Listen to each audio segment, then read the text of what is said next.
Halo semuanya, kembali lagi. Sekarang materinya infeksi sistem saraf pusat. Yang pertama kita bahas meningitis, encephalitis, dan brain abscess. Meningitis adalah peradangan pada selaput otak dan sumsum tulang belakang atau meni, dan cairan cerebrospinal atau CSF yang kontak dengan membran tersebut. Sedangkan encephalitis adalah radang jaringan otak kenanyakan disebabkan oleh virus. CSF mengalir melalui ruang subarachnoid dan melindungi jaringan halus SSP. CSF diproduksi dalam ventrikel otak dan mengalir ke bawah melalui tulang belakang, menyiapkan terus-menerus mekanisme pembilasan untuk SSP. Meningitis, encephalitis, dan brain abscess lanjutan adalah penumpukan nanah akibat infeksi otak. Kondisi ini bisa menyebabkan pembekakan pada otak. Abses otak sering disebabkan oleh infeksi bakteri atau jamur di otak yang dipicu oleh cedera kepala atau infeksi jaringan tubuh lain yang menyebar ke otak. Berikut gambar kelainan meningitis dan encephalitis. Etiologi infeksi SSP dapat disebabkan oleh bakteri, jamur, mycobacteria, virus, dan Spricotes. Meningitis adalah penyebab utama umum dari infeksi SSP. Kajian epidemiologi meningitis bakterial pada tahun 1995 mengungkapkan bahwa Streptococcus pneumoniae merupakan patogen yang paling umum, diikuti oleh Neisseria, Streptococcus, Listeria, dan Haemophilus. Prosedur bedah saraf dapat menempatkan pasien pada resiko meningitis karena bakteri dan koagulasi negatif yang diperoleh pada saat operasi atau periode pada saat pasien telah pasca operasi. Patofisiologis, untuk memulai infeksi SSP, patogen harus masuk ke dalam SSP dengan penyebaran yang berdekatan, pembibitan hematogen, inokulasi langsung, atau reaktivitas infeksi laten. Penyebaran bersebelahan terjadi karena infeksi pada struktur yang berdekatan, seperti Haemophilus influenza tipe B atau HIB. Penyamaian hematogen terjadi ketika infeksi disebabkan oleh benih dari STV.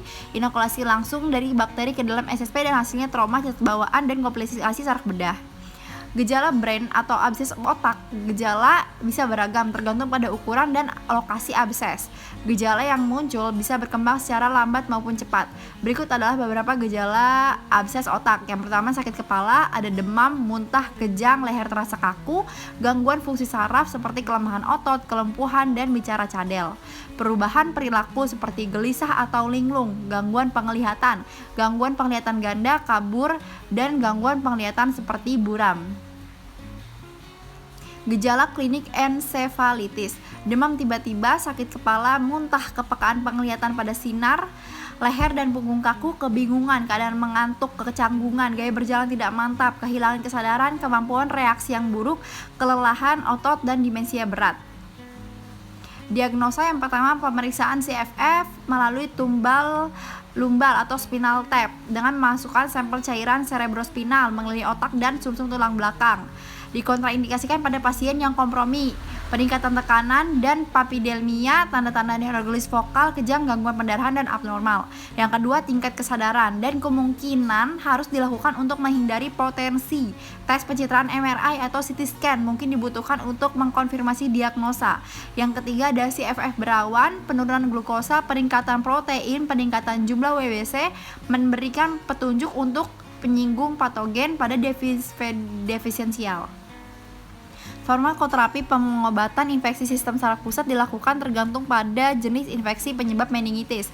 Meningitis bakterial, jika hasil diagnosis menunjukkan meningitis disebabkan karena infeksi bakteri, maka pengobatan dilakukan dengan pemberian antibiotik. Obat-obatan lainnya juga seperti pada obat-obatan golongan kortikosteroid.